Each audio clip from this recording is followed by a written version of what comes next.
you, wrestling fans. It's me, DJ Draper, bringing you another edition of the Draper Dialogues here on the American Wrestling Federation Facebook page. So excited you're back for part 2 of our wide-ranging interview with one of the most unique superstars we have seen come through the AWF, that being the Wizard King, Orin Veidt. If you caught episode 1 of our interview, you heard about his beginnings into the sport of pro wrestling. You heard about some of his inspirations. If you didn't catch the interview, be sure to go on back into the archives here on the Facebook page and check it out. But here with part 2, we take it a completely different direction. We're going to talk about his entrance into the world of deathmatch wrestling.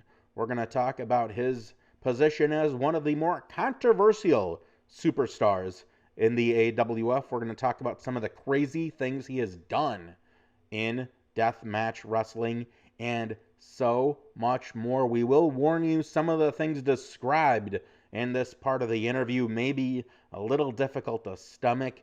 Be sure to exercise some discretion when listening to this interview. And here we go. Here's part 2 of our interview with the Wizard King, Orin Veidt. So now we're going to transition into, I guess your career kind of went in a couple phases. You started out, of course, in the AWF, sports entertainment at its core here, with a lot of the crowds that we have in high school gyms and local municipal festivals, etc. And at some point you decided, along the way, I presume, that you wanted to try this whole deathmatch thing out. And I just got to give some context here. When I started following indie wrestling, going to shows at the West St. Paul Armory and some other places around town, Nick Mondo was huge on the scene back then. And I even had a pair of those parachute pants. I'm trying to remember what they were called, and started to watch some of this deathmatch stuff, and it's pretty cool. Went out to the Hardcore Cup in Milwaukee once. It was the other MAW that ran back then. And then I saw that thing with the weed whacker, and I just had to get back a bit. And I'm like, what are these people doing to themselves? So I got to ask you, Orin, how did you get into this, and what in the hell's the matter with you? So I got into it as a kid. I saw Sabu, Terry Funk, Born to be Wired, the stereotypical, like, oh, that's how I knew I wanted to be a hardcore / deathmatch wrestler. That was the match. My grandma bought me an ECW, like, bloodiest matches. And oddly enough, the first match on that is Axel and Ian Rotten in a Taipei deathmatch. I told Big Sep when I was training, I'm like, I want to do hardcore stuff. I want to do deathmatch stuff. And he told me, don't you ever do that stuff, because you are too good of a wrestler. And so I went, obviously I'd done a little bit of hardcore in the AWF, much to the chagrin of Tony DiNucci. I kind of did my own thing and reaped the consequences afterwards. But I kind of got, I surprisingly enough did some networking and got my way out to IWA Mid-South. When you're at IWA Mid-South, that is built on deathmatch wrestling and hardcore wrestling. Did a couple normal matches, and then they were doing a Prince of the Deathmatch tournament, and I said, okay, like, can I be in this? And I got the go-ahead, like, yeah, sure, you can be in this, and did it. Wait, to be clear, the go-ahead from Tony DiNucci or the go-ahead from IWA Mid-South? The go-ahead from IWA Mid-South. I've never asked Tony DiNucci for the go-ahead on anything, unfortunately, for my career in the AWF. I got the go-ahead and did it, and I was like, this is it. This is what I want to do. I'm going to be a deathmatch wrestler. This is incredible. And kind of took off from there. Then ICW Milwaukee, I was already a roster member there, but they then started to do more deathmatch stuff. It's run by a longtime deathmatch wrestler, I would say legend, because he's done a lot of stuff in a lot of cool places. Dysfunction. And actually, Ring announced his very first show back in 2003, I would believe. No way. And yeah, it was at an American Legion in Milwaukee. And yeah, I think his world champion was Sean Devari. CM Punk was That's on the right. show. Ace Steel was on the show. Austin Aries, believe Dino Bambino. Not a whole lot in the way of death matches, though. No, But I he believe was it. just had to have been in no more than 3 years at that point, if that. Oh yeah, that sounds like this. That's that's crazy. I didn't know that. Long time ago. But yeah. So then he started running more deathmatch stuff, and I said, hey man, and I wanna do more of this deathmatch stuff. And that was then in July I started doing death matches. Then in August I won the Insane Eight, which was crazy. And then that's a death match tournament that he runs. And my career just started slowly taking off with death matches, and I was like, well, screw this normal wrestling stuff. I don't need to do that anymore. So if you had to say one thing, and we're not going to put the cute B-roll of this on the video, though that's subject to change in post-production, I suppose, depending on which direction the producer of this program wants to take it. That'd be me. What's the craziest thing that you have done inside the ring when it comes to a death match? I've done the weed whacker. Ugh, Um, God. I would say the I've done a lot of stupid stuff, DJ. I would say the dumbest thing that I've done is I said the crazy. I didn't say tattoo. dumb necessarily, but they Okay, might be mutually craziest. inclusive. Craziest. I've done the big scalp. That was pretty adrenaline inducing. The craziest I think would probably be the tattoo needles to the head and then the syringe through the cheek. Oh my God. Yeah. How? Oh well, I guess I I don't guess know if I want knife to ask boards. details. I guess knife boards. I land on knife boards a lot. I did I not land on know them so that was a much I thing until forget I about heard that. about you falling into this knife board. How does that Yeah. even? Uh, why? You I'm just just gonna ask you just why. slap some knives down, make sure they're blade up, and have a good time. Oh my God. I land on them often that I totally forget about how gnarly that is. Gnarly, huh? I'm gonna have to ask the question. We've seen your body out there. We've seen the scars, the impact that this has done to you. Do you think there's gonna be a point down the road where you're gonna say to yourself, "Damn it, Orin, why did I do this to myself? I just regret having gone down that path and should have just listened to my trainer, Big Sep, when he told me never to do that." Is there a chance of that happening? I've thought about that a lot. Because yeah, there's unchangeable evidence now. Like my body is mutilated. I have a God. copious amount of scars. And like I've thought about what it would be like if I had to find a new relationship.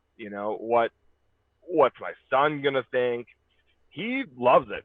I told him he will never be a deathmatch wrestler, but he thinks it's super cool.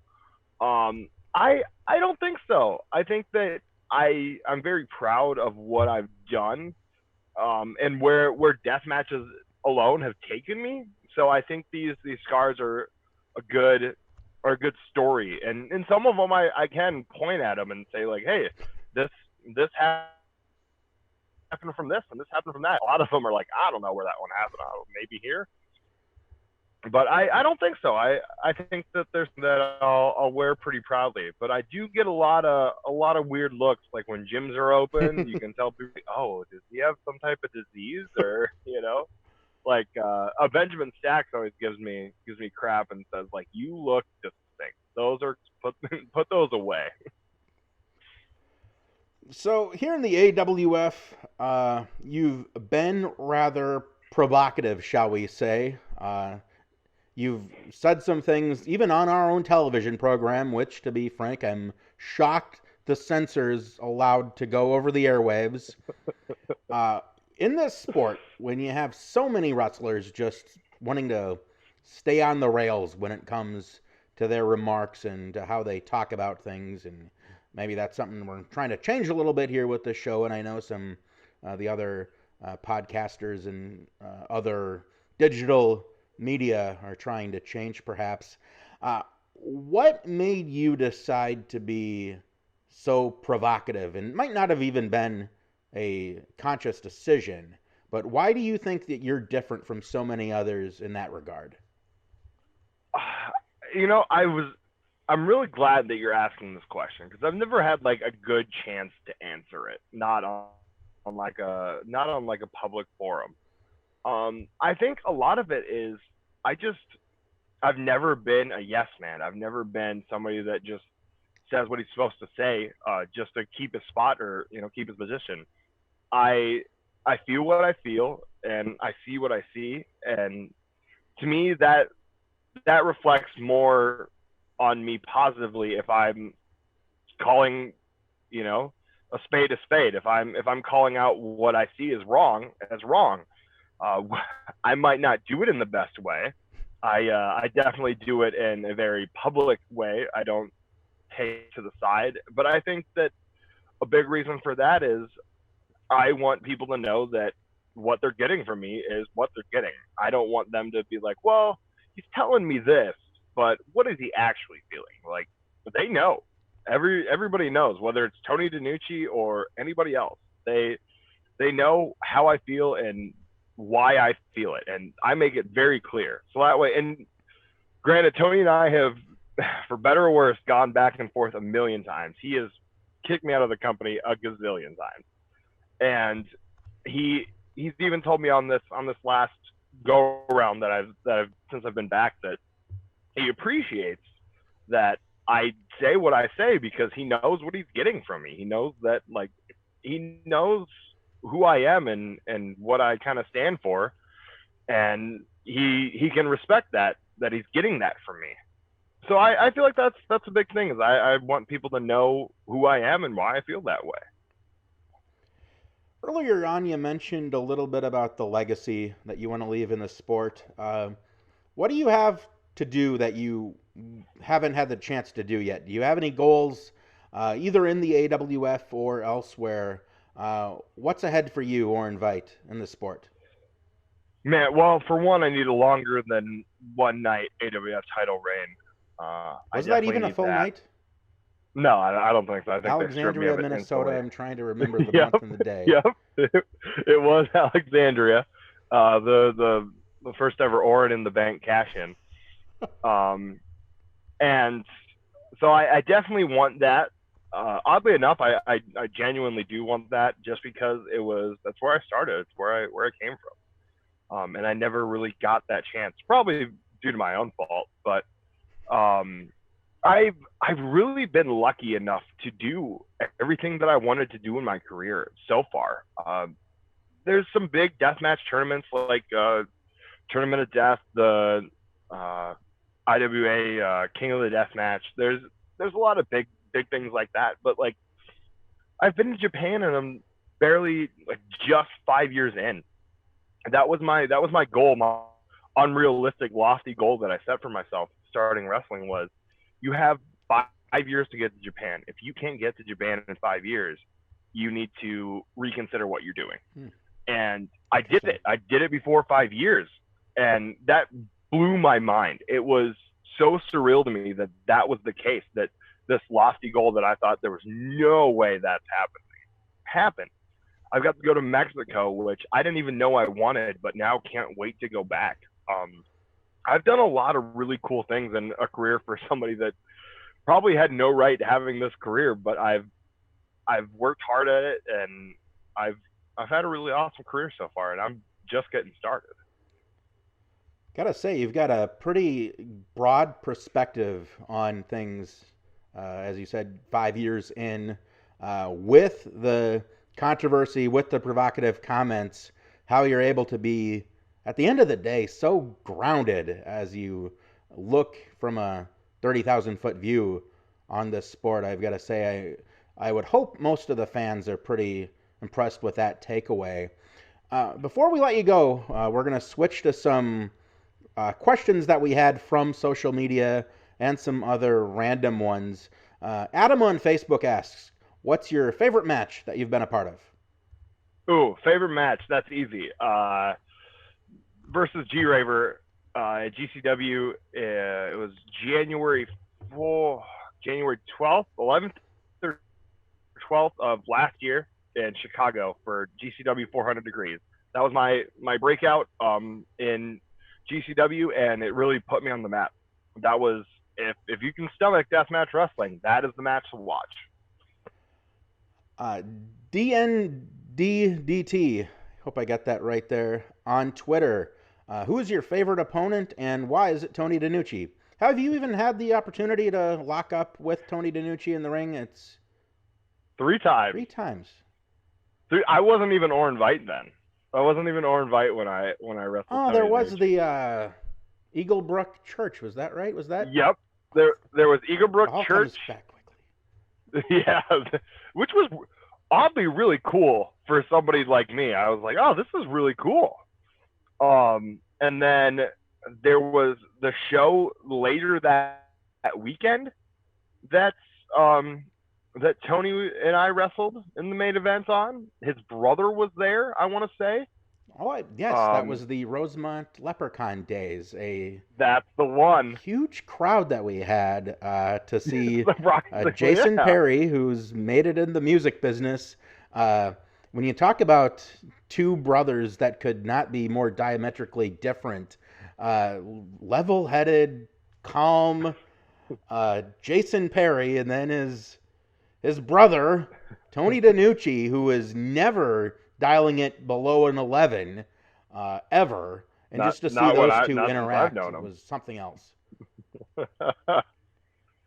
So yeah, you mentioned your, of course, favorite opponent being Tony DiNucci. To follow that up, DJ and Hugo asks, if you wrestled Tony DiNucci in a death match, what would be your preferred stipulation, and why would it be a church bulletin on a pole match? That would be a good one. No, I think I'd make Tony do a no rope barbed wire match for sure. Right, but you know what? The weird part about that is, I bet he would say yes. I bet you could get him to say yes to that. Do you think he would put on a shirt or anything else to try to? Oh yeah. Okay. Oh yeah. And then I would call him a coward and then try to get him to take it off. But I bet I could get him to say yes to that.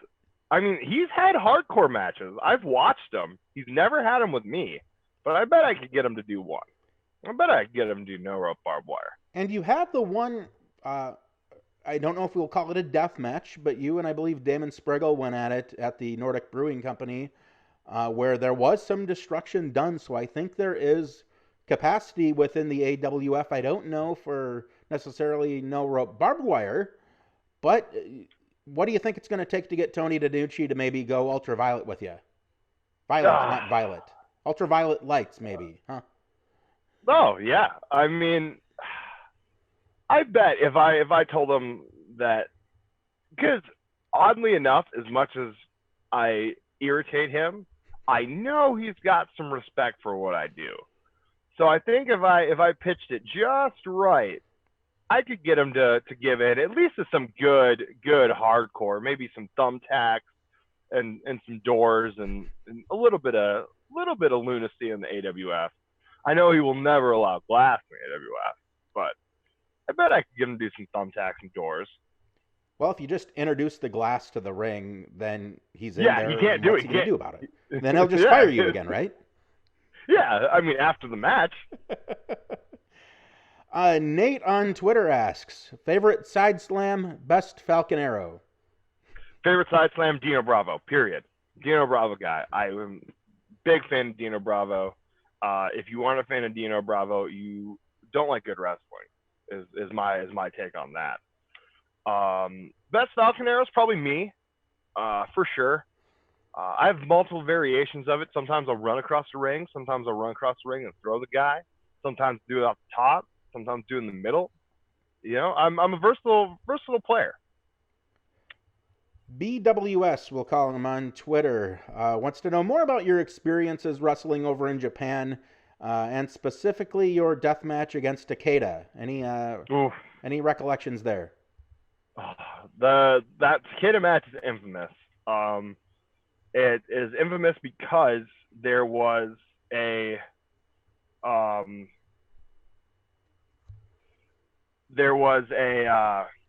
knife board, and the knife board was a little too sharp. So wait, they're knives. Isn't that the point? Yeah, but I always heard that sharper knives were more safe than dull knives. You'd think so, but so they were big butcher knives, which we usually use like serrated knives. Oh, gotcha. We use butcher knives too, but typically serrated knives, and they were really, really thick, and they were brand new, which normally is fine, but we took the bump. We did the side slam where I put him on it, and it just annihilated his back. He needed, I think, only 50 stitches, which was a miracle. Only 50. Because it looked like he had gills on his back. You could see the bone in his elbow. It was bad. It was very bad, and that was rough because, one, I have so much respect for him as a wrestler, and just as a person, he was so cool. And the other part is that's his livelihood. That's what he does, and I took that from him with an accident, which we can't control, but it was unfortunate, and I literally got interviewed by the Japanese police for attempted homicide. And I was like, no, that was an accident. I would never do that. Oh my God. Yeah, it was that serious. It was of an injury. Well, let's hope that we never have anyone called when it relates to the police in the AWF, except maybe an after party getting out of control, which has never happened before. Ever. You know those after parties of the AWF. Another question here. Favorite light bulb brand? Sylvania, Philips, or something else? Philips, always Philips. We're big Philips users. They really suck when they're brand new. Let me tell you, when they're brand new and you're swinging them, oof. It's the blunt force plus the sharp. It's crazy. Really sucks. So would you almost rather just go on Craigslist and get whatever someone's given away than get brand new? Yeah, you'd rather do that and then take the cloth to clean them up and just get any dust and stuff off of them, because then they break a little easier. The brand new ones, it's literally like getting hit by a baseball bat. It hurts so bad. Honest to God, I had no idea there would be an actually enlightening answer from that question, but wow, you never know where you're going to go when you're interviewing Orin Veidt. Favorite Thumbtack vendor, Office Max, a big box store like Walmart, or do you go online to somewhere like Amazon? You gotta go online. Oddly enough, American Thumbtacks, anywhere you try to get them, not good. Oh. They don't stick in the skin. Japanese Thumbtacks, oh my God, worst thing in the world. I landed in, I think it was 6,500 Japanese Thumbtacks, and I think I had about 6,200 in my body. They were all in me, and it was a nightmare. I have a really good picture on social media of my back just covered, and then that doesn't even show like my arms, the front of my legs, my stomach, my hands. It was that sucked. That sucked a lot. Oofda. Do you enjoy cayenne pepper? No.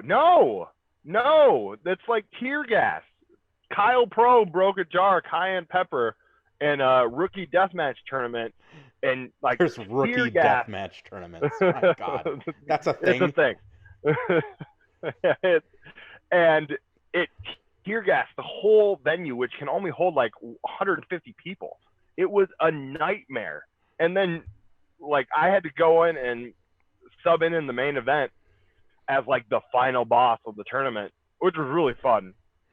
But I give a dude a suplex through a pane of glass, and when I do it, my, like, one, the cayenne pepper pops up in the air and falls back down on you, and two, it was on my wrist tape, so I go to wipe my face. You can't get rid of that afterwards. No, and it just goes in my eyes and in my cuts, and it was a nightmare. I remember the worst. Seeing something about that posted, but I guess I never really heard the vivid consequences therein of that spice. I was sitting in the crowd screaming, no, put that down. And in typical Kyle Pro fashion, instead of setting the jar down, he's like, no, you guys want to see this? No. And he throws it down, and this, like, big not 5 gallon, but like gallon sized pickle jar just bursts. The worst. Oh, wow. Orin Veidt, how can folks stay connected with you on social media? You got any merchandise that is for sale anywhere that folks can access? I'm at Orin Veidt on everything. I've kept it pretty streamlined. You can find me that way on Facebook, Instagram, Twitter. And all my merch, I kind of go through myself right now. So if you want my Death Otter shirts, you can message me, and I will reply, and I will send them to you personally. I'm working on getting a Pro Wrestling Tees store up in the next week or so. So we're getting around to that, and maybe some other merch things. I've got all this time now, so might as well be creative. Any closing words out there for the AWF fans in social media land? Well, I hope you continue to support the AWF and support me when I come back and become the champion, which is bound to happen. It can't not happen. All right, looking forward to it. And, of course, looking forward to the next time that Tony DiNucci fails to make his way over to the broadcast position in time. And you're always there to grab that seat, put on that headset, and do color commentary with me. Can't wait for the next time for that to happen either. I love it. All right, well, I was going to say be safe, but be safe to the extent someone who goes through thumbtacks, glass, barbed wire, knives, and all the rest can be. You be well, Orin. All right, you too, DJ. All right, that's going to wrap it up for this edition of the Draper Dialogues. Every single Tuesday here, 2 o'clock, the AWF Facebook page. You can also get the episodes on YouTube. If you like what you're seeing, leave us a comment. If you got an idea for a guest, be sure to drop that in there too. We're still going to work on Big Seth, getting him on the show. Of course, take care of yourself, take care of your family, be healthy, be safe. We're all going to get through this. It's going to be normal. Eventually, we're going to see you at ringside. So long, everyone.